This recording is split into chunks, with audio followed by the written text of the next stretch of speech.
En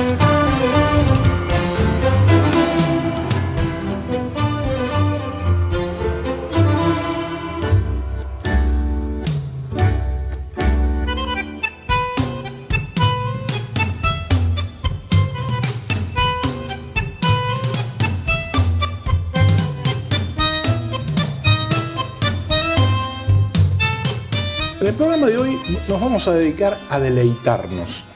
Deleitarnos en el sentido de poder reflexionar. Poder reflexionar en esa forma que tratamos de hacer con gente que es creativa, que tiene la capacidad de no reiterar lo que siempre escuchamos. El tema famoso, por ejemplo, de seguir sosteniendo que la educación es importante, sin educación no vamos a poder salir, etcétera, etcétera, etcétera, que usted lo escucha en todo el mundo. Pero lo importante es qué hay que hacer realmente para cambiar y cómo se cambia. Y lo invité al doctor Rodolfo Terraño. Así que te agradezco mucho que estés con nosotros aquí hoy. Al contrario, Ricardo. Y esta charla de una hora, seguramente a usted le va a permitir tal vez pensar de otra manera, o tal vez decir, no estoy de acuerdo con esto, pero puedo aportar lo siguiente.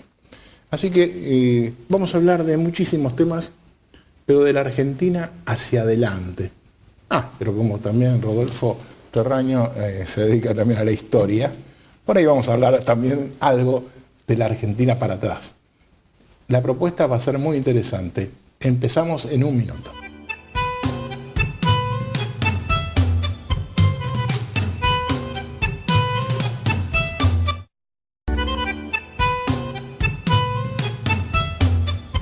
Bueno, nuestro programa se llama Dialogando y siempre dialogamos y hace muchísimos años. Y yo recuerdo que hace casi 10 años, allá por noviembre del 2000, vos habías dejado de ser jefe de gabinete del gobierno de la Rúa. De ahí tuvimos otra larga charla también, hablando de qué había pasado y cómo veías vos de la Argentina del futuro. Pero el tema de la Argentina del futuro para vos es algo recurrente, permanente. Sí, en verdad así empezó mi carrera política. Yo estaba en Inglaterra, primero exiliado, después volvió la democracia a la Argentina, pero yo había comprado una editorial, nuestros hijos estaban en el colegio, era difícil el retorno. Y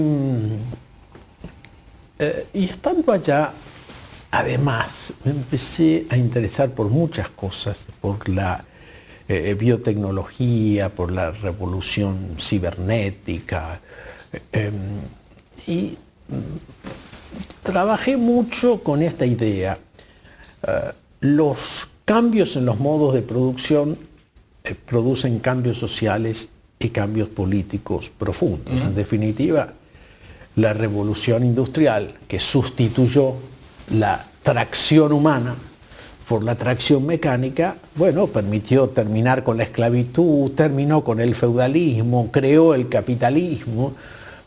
Mi idea era que todos estos nuevos cambios iban a producir una sociedad distinta y empecé a pensar cómo debía prepararse la Argentina para esa sociedad distinta. Y escribí La Argentina del siglo XXI. Un libro que apareció en 1985. Tuvo una gran repercusión porque, claro, era un momento que la Argentina se pensaba a sí misma, había poca proyección. Se vendieron como 120.000 ejemplares. Uno de esos ejemplares fue a parar a Ricardo Alfonsín, que era presidente de la Nación. A Raúl Alfonsín. A Raúl Alfonsín. Ya estoy yo en la sucesión. Ayer estuve con Ricardo, así que me queda la...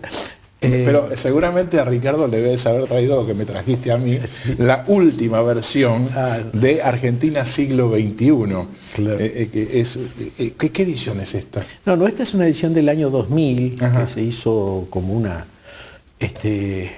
como un recuerdo ya, porque hubo como 15 o 16 ediciones. Uno de los que lo leyó fue Raúl Ricardo Alfonsín, a quien yo no conocía. yo no era afiliado a ningún partido político, nos presentó en París un amigo común, un periodista, Carlos Muto. Y Alfonsín me dijo que, bueno, que quería que volviera para incorporarme al gobierno.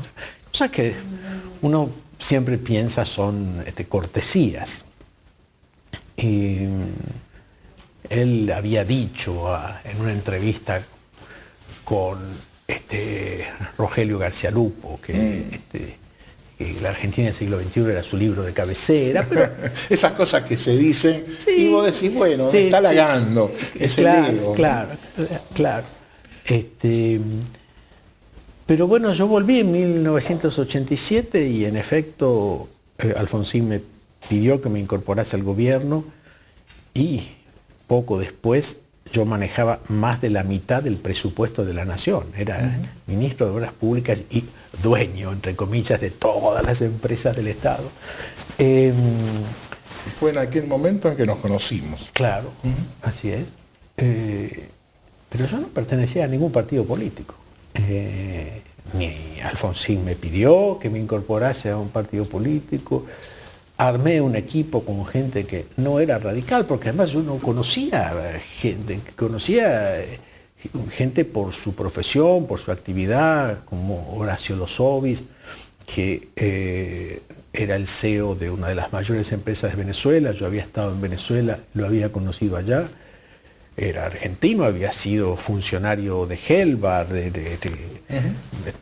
estaba más vinculado al peronismo que al radicalismo, como varios de los que colaboraron conmigo. Claro, esto causó cierta inquietud explicable en el radicalismo, ¿no? Porque ¿De dónde vino paracaidista? Claro, que además trae gente que no es del palo. Claro. Y son cargos que no vamos a tener nosotros, ¿no? Bueno, yo lo entiendo, es decir, a mí me parecía que lo que había que hacer era sumar talento, sumar gente que tuviera congruencia con un proyecto, tratar de llevar adelante ese proyecto, pero me doy cuenta, poniéndome en la mente de los otros, bueno, los tipos que habían luchado por llegar al poder, que tenían un sentido de pertenencia, que creían que ese gobierno les pertenecía, a ver de repente alguien que además no ocupaba un cargo menor. Así que fue difícil. Y yo no me incorporé al radicalismo en ese momento, me incorporé ya cuando el gobierno de Alfonsín estaba en la etapa declinante. Pero tu participación fue muy importante desde el punto de vista incluso intelectual, porque además de esto que estás señalando, yo recuerdo los debates que generaste con algunas ideas de cambios muy profundos. Por ejemplo, el tema de la asociación entre Aerolíneas Argentinas y SAS. Sí, claro. Que era todo un esquema revolucionario en ese momento, ¿no? O lo parecía. Incluso con las telefónicas. Sí. Y Entel y las telefónicas. Sí, además... Telefónica de España, estoy diciendo. Sí. Además que eso era innovador, por decirlo menos, porque, claro, las empresas seguían siendo de mayoría estatal, pero había un socio minoritario que asumía la gestión y que no era el Estado, por supuesto. Y eso... La célebre frase de Eduardo Menem, ¿no? Vender una sola acción de una empresa del Estado es traición a la patria. Y esto había mucha gente que lo sentía de verdad. Eso se dijo en el Senado. En el Senado, claro. Yo usé algo, una facultad que la Constitución le daba y le da a los ministros, pero que hasta donde yo sé nadie había usado nunca, que es la autointerpelación. Es decir, el ministro puede ir al Congreso sin que el Congreso lo llame y participar en las discusiones con voz pero sin voto. Y entonces yo decidí ir al Congreso y provoqué esas autointerpelaciones que duraban 12 horas, 14 horas, y pedí que fueran televisadas por la televisión oficial, y además se sumaban, por supuesto, los canales porque se convirtió en un atractivo. Yo hago una acotación a esto, pero si usted tiene posibilidad, busque un antecedente espectacular, que yo recuerdo, yo era muy joven, de una interpelación, cuando el Senado interpelaba a un ministro.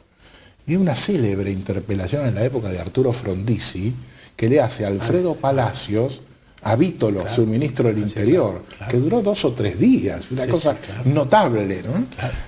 Alfredo Vítolo, con quien yo trabajé, porque mi iniciación en la política, después me alejé, pero mi iniciación en la política fue en la UCRI, en el sector de Vítolo que se llamaba Movimiento Nacional y Combatiente. No sabía eso, claro. Una primicia para mí esto.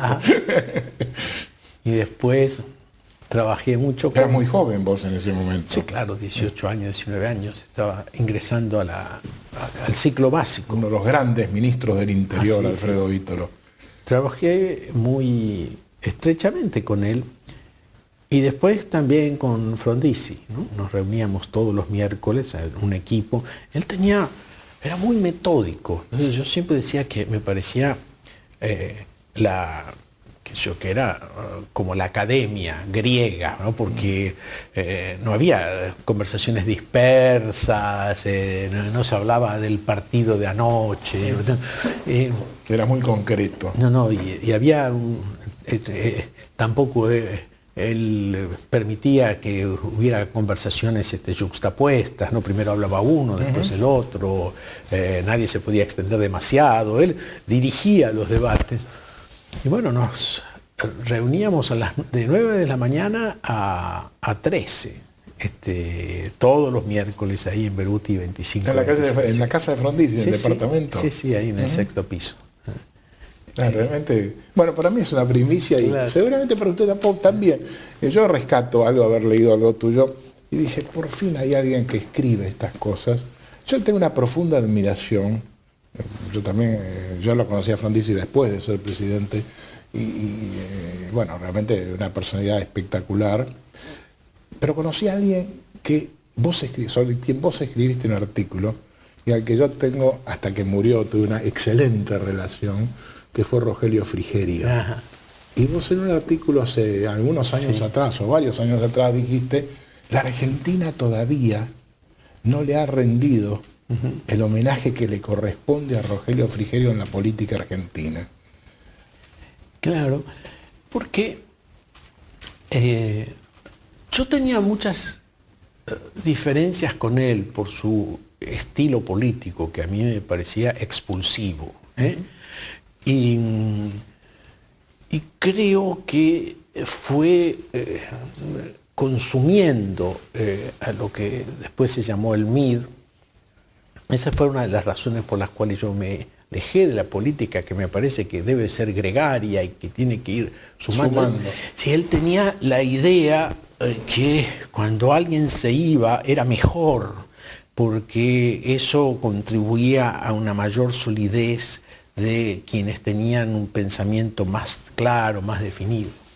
Ahora, no hay duda que era una mente privilegiada, que tenía muy claro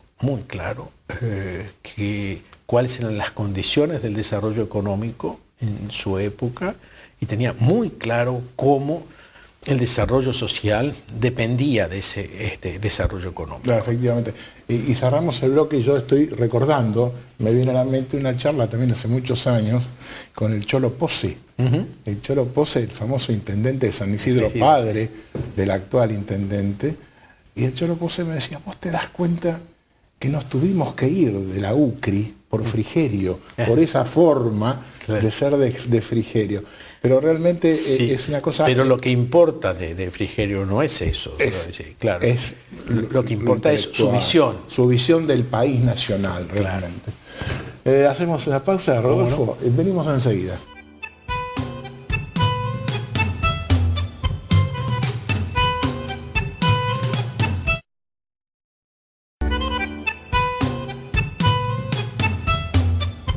Bueno, seguimos conversando con el doctor Rodolfo Terraño y se van mezclando así temas de su historia, de cosas que uno conoce y que creo que hace bien poder conversar de estos temas para proyectarlos hacia adelante. Y yo decía al principio del programa que vos has hecho muchos trabajos de historia, pero además proyecciones del futuro, y hoy estás muy metido en tratar de hacer algo que una a la gente. ¿En qué consiste esto? No sé si que una a la gente, porque eso sería muy ambicioso. ¿Eh? Sí, que genere ideas. Me parece que lo indispensable es identificar ciertas condiciones sine qua non. Y yo creo haber identificado algunas cosas que si no se hacen no hay desarrollo económico, no hay desarrollo social, cosas que si no se hacen van a terminar el fracaso del próximo gobierno, sea cual sea. Es decir, si no se hacen desde el punto de vista de gobernar. Así es. Adelante. ¿Qué son esas cosas? Bueno, empecemos por lo económico, aunque yo creo que hay que plantearse una visión integral, no solamente económica, ¿no? Pero si uno hace una proyección lineal, suponiendo que la relación población-producto se mantiene proporcionalmente igual, que la tasa de cambio se mantiene, bueno, si hacemos una proyección lineal, tendríamos que crecer a 5% durante 14 años. Nunca hemos crecido a ese ritmo durante un periodo tan largo, para tener en 2023 el ingreso per cápita que Croacia tiene hoy. Esa no es la visión que tienen los argentinos. En general, se sabe, estamos mal, tenemos dificultades, pero muchos piensan que si hay un cambio de gobierno, si hay un cambio de política, si se acierta, en poco tiempo podemos ser España, que tiene no 2 veces nuestro ingreso per cápita, sino 4 veces nuestro ingreso per cápita. Para crecer a ese ritmo hace falta una inversión de 35 puntos del producto. En energía solamente 2 puntos, que a valores actuales representan 6.400 millones de dólares año. Eso requiere una inversión privada que no se va a hacer, por ejemplo, en sectores de riesgo como la energía, que además tienen una maduración a los 8 o 10 años, si no hay un compromiso muy firme de estabilidad jurídica y no importa quién gobierne y quién sea oposición, eso se va a respetar.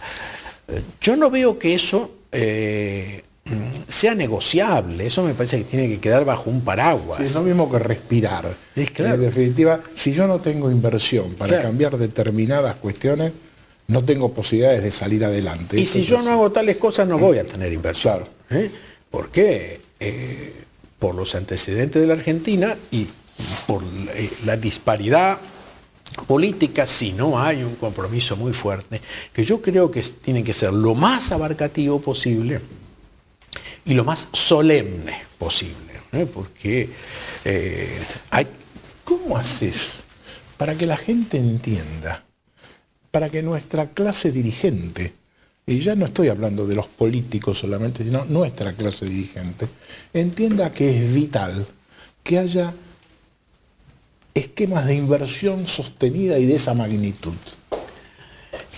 No es sencillo porque mezcla las pasiones, ¿no? Por ejemplo, yo digo, he presentado este plan y lo he conversado y he logrado principios de acuerdo para mí muy alentadores con Cobos, con Duhalde, con Macri, con Morales, con Stolbizer, ahora, a veces cuando uno dice, bueno, a este gobierno le faltan 2 años, además uno no sabe quién va a gobernar a partir del 2011, cuál va a ser la relación de fuerzas. Perdóname un poquito, pero noté algo, Rodolfo. Me mencionaste que llegaste a acuerdos sobre esto, Sí. pero es toda gente de la oposición. A eso me refería. Por eso decía, quedan 2 años de este gobierno, uno no sabe quién va a ser el gobierno 2011, cómo van a ser las relaciones de fuerza. Yo creo que es también indispensable hablar con el oficialismo actual. A veces hay gente que, incluso, digamos, ciudadanos comunes, que se entusiasman con la idea de un acuerdo, pero porque lo ven como un pacto opositor, un pacto alternativa. Yo creo que hay que ir mucho más allá. Políticas de Estado son políticas de Estado. Y si alguien no quiere participar, bueno, está bien, no se lo puede obligar a que participe. Pero como impulsor yo quiero que esto sea considerado por todo el arco, si es posible. Ahora, vos hiciste mencionaste la palabra solemne. ¿Qué querés decir con esto? Porque, digamos, yo tengo la impresión que, por ejemplo, se hace una solicitada, sí, y entonces mucha gente dice, yo claro, te la firmo. Por supuesto. Ahora, yo te puedo firmar y toda esta gente te puede firmar cualquier cosa. Claro, no. Ahora, ¿cómo se pasa de la firma a la convicción? No, y cuando yo digo solemnidad, digo, para ejemplificar, de la misma manera que vos ponés un ejemplo con la solicitada, una solicitada no se la lleva el viento. Claro.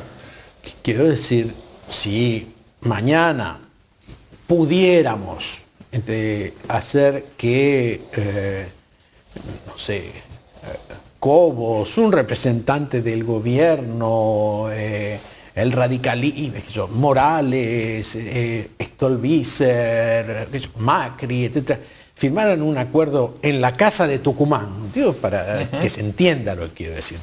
Primero, la reunión de gente que expresa realidades políticas distintas, fracciones políticas distintas, y que va a competir electoralmente. La reunión de toda esa gente en un acto que por su naturaleza, por su escenario, tiene una proyección, hace después muy difícil que eso se violente. No es lo mismo que una solicitada. Es un esquema de simbolismo fuerte lo que está planteando. Claro. Ahora, mencionaste el tema de la inversión extranjera como una cuestión sustancial. ¿Cuáles serían los elementos? Porque una de las cosas que uno advierte también es que muchas veces podés escribir páginas, podés escribir 20, 30, 50 páginas, y entonces, no, yo no te lo voy a firmar porque este párrafo no me gusta. Claro. Yo esto no te lo firmo, sí, claro, porque me sacás esto. Y entonces no se concretan las cosas.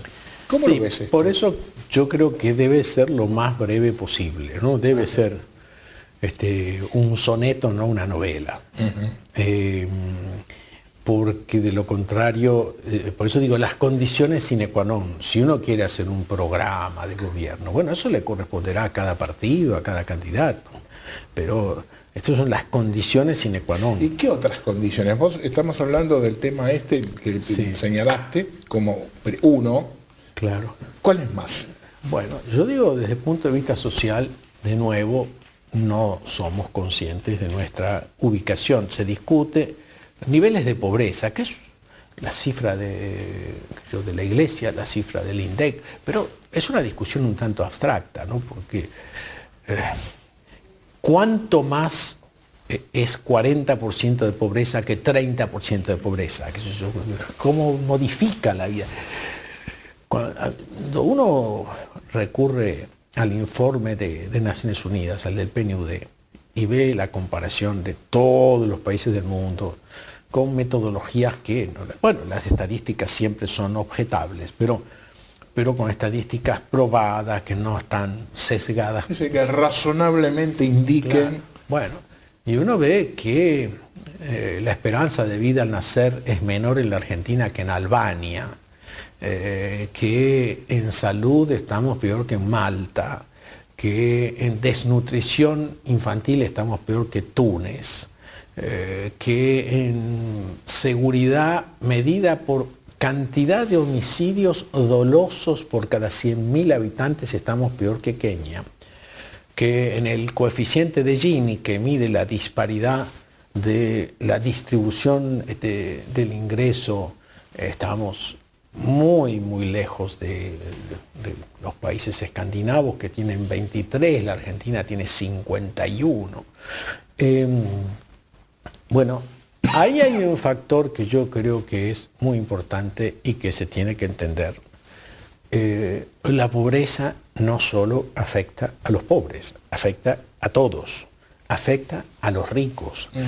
Desde la seguridad hasta la productividad están signadas por la pobreza. Los niveles de desnutrición, de mala educación, todo eso afectan todo, la productividad, la competitividad. Entonces, redistribución del ingreso me parece que tiene que ser un objetivo no limitado a la política social o a los sectores progresistas que a veces parecen ser los únicos que se ocupan. No, claro. Entonces, redistribución del ingreso a mí me parece importante. Nosotros no tenemos un sistema tributario, tenemos un sistema de peaje. Hay una casilla de peaje en el supermercado donde te cobran el IVA, ¿no? Hay una casilla de supermercado en el banco donde te cobran el impuesto al cheque, una casilla de peaje en el puerto donde te cobran las retenciones, no importa cuál es tu capacidad contributiva, cuál es te cobran. Te cobran. Claro, porque al Estado le gusta cazar en el zoológico, es más fácil que ir a cazar a campo traviesa. Y eso es, me parece, profundamente injusto. Además tenemos un país raro donde se cobra impuesto al trabajo y no se cobra impuesto a la renta financiera, es decir, donde castigan la producción y premian la especulación. Esto no es de ahora, esto de siempre. Por eso digo, esto viene de... Pero bueno, eso también va explicando por qué hemos llegado a este punto. Y es conveniente decir que no es de ahora, porque, por supuesto, yo soy un opositor a este gobierno y lo he sido muy firmemente, pero lo que quiero decir es que estos problemas que señalo son problemas estructurales, no coyunturales. Te sugiero algo, hacemos una pausa, claro, y entramos un poco a todo lo que es estructural. Ajá. Porque a mí me dejaste pensando, realmente, vos hiciste una mención a estamos peor que, estamos peor que, estamos peor que. Y esos son algunos ejemplos, pero la gente por ahí no dimensiona qué significa Albania, qué significa Croacia, y esa comparación, ¿a dónde lo lleva? Lo que la gente sabe aquí es que está mal en esto, que gastamos mucho en salud, una enormidad, y no tenemos asistencia de salud. Gastamos muchísimo en educación, y realmente no tenemos buena educación. Entonces... Sí, pero no sabe cuán mal estamos. A lo mejor cree que estamos mal respecto a España o respecto a Estados Unidos. No, estamos mal respecto de países que nosotros ni tenemos en cuenta. A eso quería llegar, claro. Exactamente. Hacemos la pausa entonces, enseguida volvemos.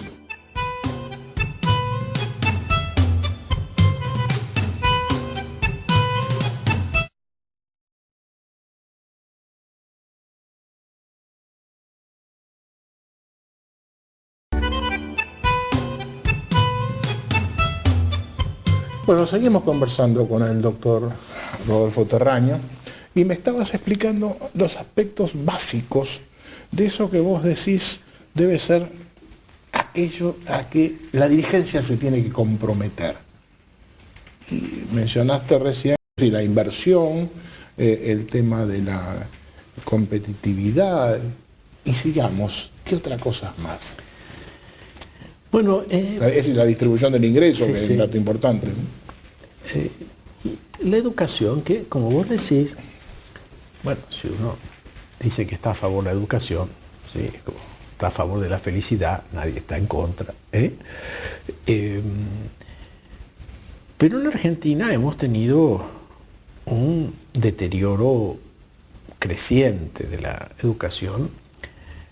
La OCDE, que mide con el método PISA el nivel educacional de 57 países que representan 90% del Producto Bruto Mundial,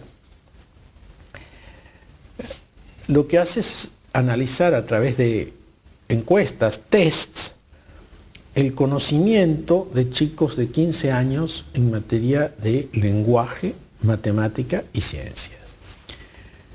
De los 57 países, el que está primero es Finlandia, que tiene los mejores resultados. De los 57, insisto, la Argentina está 52. Escuchó, ¿no? Después, si uno toma las estadísticas de Naciones Unidas que indican dólares por estudiante, por alumno de escuela primaria dedicado por el Estado, uno tiene, no sé, Luxemburgo 9.000, Islandia 8.000, Argentina 1.700. Claro, pero eso también, Rodolfo, a ver si coincidimos, tiene vinculación con la generación de riqueza del país, ¿no es cierto? No tanto, porque estoy hablando de países que están tratando de adquirir un nivel internacional que no tienen hoy día, ¿no? Porque no es Noruega, no es Estados Unidos, no es Canadá, no es Francia, son aquellos países que saben que tienen que hacer un esfuerzo. Pero es cierta la observación si lo que querés decirme es que no es solamente una cuestión de inversión. Ahora, tomando los otros criterios, a mí me parece que en lo que hay que ponerse de acuerdo es que la educación requiere un nivel de exigencia académica más alto, un nivel de disciplina más alto, salarios docentes más altos, obligación de reentrenamiento docente, digamos, una capacitación docente mucho mayor que la actual. Y esas son cosas que no son fáciles no se podrían imponer sin acuerdos progresivos, porque la propia comunidad educativa lo resiste a eso. Pero claro, sí, sí. Bueno, lo ves, suspenden a 10 alumnos porque abandonaron el Nacional Buenos Aires y los demás toman el colegio. Sí, sí, es demencial directamente. Bueno, pero ¿no? Quiero decir, es la realidad nuestra. Llevemos eso se ha hecho una falsa idea, creo yo, como reacción a los años de dictadura, como, no sé, por ciertos criterios, un psicoanálisis mal metabolizado, no sé por qué, pero la idea, la preocupación por la pobreza, la preocupación por la violencia y por la droga, por la delincuencia, todo eso ha hecho que se conciba más a la escuela, al colegio secundario y aún a la universidad en cierta medida como una guardería, más que como una fábrica de conocimiento. Es decir, hay que contener a los alumnos, verbo que se emplea continuamente, hay que evitar la competencia, hay que evitar el estrés. Los exámenes son negativos, las notas son negativas, es negativo, la ortografía es negativa, no, pero en serio, ¿no? Sí, es real, absolutamente. Es así. Entonces, yo creo que esa falsa concepción va deteriorando. Ahora se han puesto de acuerdo los ministros de Educación en que se pueda pasar de año con 3 materias previas, en que haya mayor tolerancia con las faltas. Y todo eso aparece como progresista y lo otro aparece como fascista, digamos. Vos pensás en la Universidad de José Luis Romero, de Babini, de Husey, de Manuel Sadowski, de Fernández Frondizi. Claro, sí. Sí, claro. Esos no eran fascistas. Rolando García. Rolando García, Hilario Fernández Long. Claro, bueno, es la edad de oro de la Universidad de Buenos Aires, y lo mismo vale para universidades del interior del país, las grandes universidades. Fueron la época en la cual la excelencia era Frondizi Ricieri lo decía con mucha claridad, decía que no, la universidad que no exige, que no demanda, en definitiva implica un subsidio que los más pobres otorgan a los más ricos. No, seguro. Además generar este absurdo intelectual, que es decir que la universidad tiene que recoger a todo el mundo y además denota la ausencia de Estado. Yo creo que no hemos hablado del Estado, pero es un tema importante, me parece, en esto. Pero acá es Estado y sociedad, porque en esto hace falta un acuerdo amplio, claro. Que no va a ser sencillo. Pero acuerdo que pasa, en lo que vos estás manifestando, por romper enfoques culturales muy adentrados. Todo el plan, en definitiva. Es un plan nada sencillo, pero bueno, si no... Seguramente usted, cuando estuvo, a medida que va pasando el programa, usted va a ir viendo algunas cosas de estas que estamos hablando un poquito más en detalle, porque creo que es una aventura interesante para el fin de semana entrar a la página de Rodolfo Terraño en internet. Entonces va a haber algunas de estas ideas más desarrolladas, más ampliadas, que le van a permitir reflexionar. ¿Y sabe lo que yo le sugiero? Si tiene ganas de hacerlo, hágase una copia de eso, bájese eso, y un fin de semana en el country con los amigos, distribúyalo y discutan sobre esto, reflexionen sobre estos temas, porque esto es lo importante, es decir, la necesidad de dialogar en la Argentina sobre las cosas concretas. Así que lo invito a que lo haga eso. Y seguimos, Rodolfo, con esto. Digamos, vos decís que esto es muy difícil, yo creo que es muy difícil también, pero me parece que hay que encararlo, hay que enfocarlo. Ahora, la gente, ¿cómo te puede ayudar estos que no son los nombres que vos mencionaste? Porque posiblemente haya gente que esté viendo el programa y diga, bueno, ¿yo qué puedo hacer con esto? Bueno, hay mucha gente que escribe, en verdad, tanta que ya ahora me ha creado una dificultad. Tengo que tener un equipo, tengo que armar... Tienes que contestar. Es que empecé contestando una por una hasta que llegó un momento que era una luz y no podía contestar una por una. Y hay que tener un equipo profesional y hay que tener recursos también para hacerlo. Seguro. Porque en verdad yo no esperaba una repercusión tan amplia. La gente, ahí en la página hay un formulario para adherirse, donde además le pregunta cuáles son sus intereses, sus actividades, sus conocimientos, en qué le gustaría participar, para ir clasificándolo y después, cuando haya que discutir temas específicos, poder convocar a gente, virtualmente o físicamente. Pero virtualmente, sobre todo porque hay gente esparcida por todo el territorio. Seguro. Y algunos argentinos que están en el exterior y que escriben también. Pero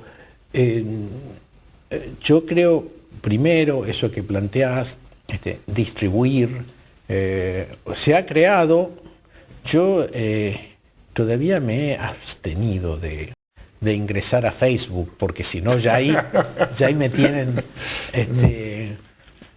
ya no podría ni vivir, pero se ha creado, también una cuenta en Facebook, y sé que quienes están en esa cuenta se retransmiten todas estas informaciones relativas al Plan 1016.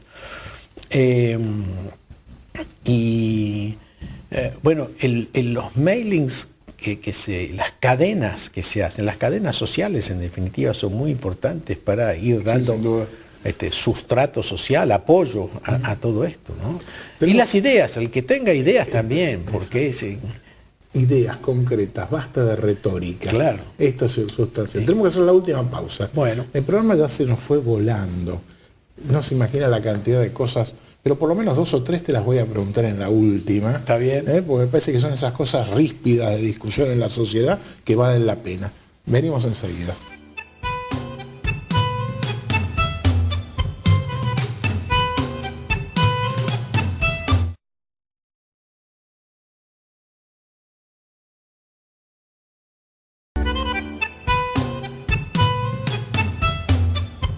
Iniciamos la última parte del programa con esta charla con el doctor Rodolfo Terraña. Y venimos hablando de la necesidad de determinados consensos difíciles de lograr, pero que son imprescindibles para cambiar la Argentina o para que la Argentina se ubique en un lugar donde haya menos gente pobre, donde haya menos gente indigente, donde haya más acercamiento al mundo y donde Argentina realmente progrese. Esto creo que es la síntesis de esto. Ahora, hojeando en tus páginas de internet, vi algo que realmente me encantó y dije, vamos a hablarlo esto. Usted sabe que hay una larga discusión entre aquellos que plantean basta de minería en la Argentina, el ecologismo, el ecosistema no puede ser destruido, etc. Desde el punto de vista ideológico, ¿cómo ves el tema entre el cuidado del medio ambiente y el desarrollo económico? Yo creo que hay que verlo desde el punto de vista científico, ¿no? No hay duda que hubo un capitalismo dickensiano, un capitalismo salvaje que no le importaba ni llenar de plomo los pulmones de los tipógrafos y enfermarlos de saturnismo, contaminar los ríos, reducir la vida de la gente. Lo que le importaba era ganar más plata. Y eso es lo que se llamó capitalismo salvaje. La ciencia ha venido a demostrar los efectos de ese capitalismo salvaje y creo que la ecología científica ha hecho una extraordinaria contribución. Un subproducto de eso, a mi juicio, es el ecologismo salvaje. Aquel que no plantea que las actividades tienen que estar sujetas a normas regulatorias, a controles, no, sino que no hay que hacer nada. Entonces, no hay que hacer minería, no hay que hacer represas hidroeléctricas, no hay que hacer fábricas de papel, no hay que hacer autopistas. Y dado que vos lo planteabas desde el punto de vista ideológico, hay algo muy curioso, y es que en los años 70 se decía liberación o dependencia. Y se señalaba que los países imperialistas querían que la periferia fuera dependiente y entonces impedían que se hicieran represas, que se hiciera minería, que se hiciera todas esas cosas. Y ahora muchos de los que formaban parte de la liberación o herederos de aquella, son los que desde sus propias perspectivas están pidiendo lo que antes le atribuían al imperialismo. Es una paradoja. Pero yo creo que muchas veces hay allí una actitud antiempresa más que proecología, ¿no? Y yo pienso que hay que ser ecologista en el buen sentido de la palabra y hay que aferrarse al artículo 41 de la Constitución Nacional que protege el desarrollo sustentable, que está en contra de la contaminación, pero que no prohíbe el desarrollo económico. Claro, desgraciadamente lo que se advierte es o sí o no. Sí, no, claro. Y evidentemente son los extremos de siempre. Así no funciona el mundo. Así no funciona el mundo, efectivamente. ¿Cómo ves la relación nuestra con Brasil? Yo la veo como una necesidad mutua Me parece que es muy importante la unidad. Mercosur está prácticamente muerto. Me parece que habría que resucitarlo, pero Mercosur, para ser una unidad económica y política, tiene requisitos que nunca se ha planteado, ¿no? Ni la Argentina ni Brasil. Dame 2 o 3 ejemplos. Convergencia monetaria, primero convergencia fiscal, convergencia cambiaria, convergencia monetaria, validez de los títulos, libre tránsito entre fronteras, residencia. Bueno, eso es una unión. Lo otro es un proyecto de zona de libre comercio que ni siquiera como tal se concretó. A mí me parece que es muy importante avanzar en la relación con Brasil, no solo con Brasil. Por supuesto que los 4 países de Mercosur son importantes, Brasil, Uruguay y Paraguay, y hay que considerar a Chile también, ¿no? El viejo ABC, Argentina, Brasil, Chile, creo que tiene mucha fortaleza. Vigencia. Sí. No sé si vigencia, pero potencia. Potencia, sí. Vigencia hacia adelante, claro. Es el tema. Esto está terminando, pero estaba dejando de lado algo que me parece importante. Cuando te estuve buscando para reunirnos en esta mesa, me decían, no, el doctor está en Tucumán, el doctor está en Santiago del Estero, el doctor está... Y estás viajando por todo el país. Así es. Y lo que tengo entendido es que no viajás solamente por el plan claro. 10-16, sino por tu otro libro. Así es. ¿Qué pasa que has despertado tanto, además de los excelentes comentarios del diario íntimo de San Martín? ¿Qué es lo que hace que la gente quiera seguir hablando de San Martín? Bueno, sin duda... San Martín es una figura convocante, la gente busca ejemplos en el pasado. San Martín, en definitiva, me parece que representa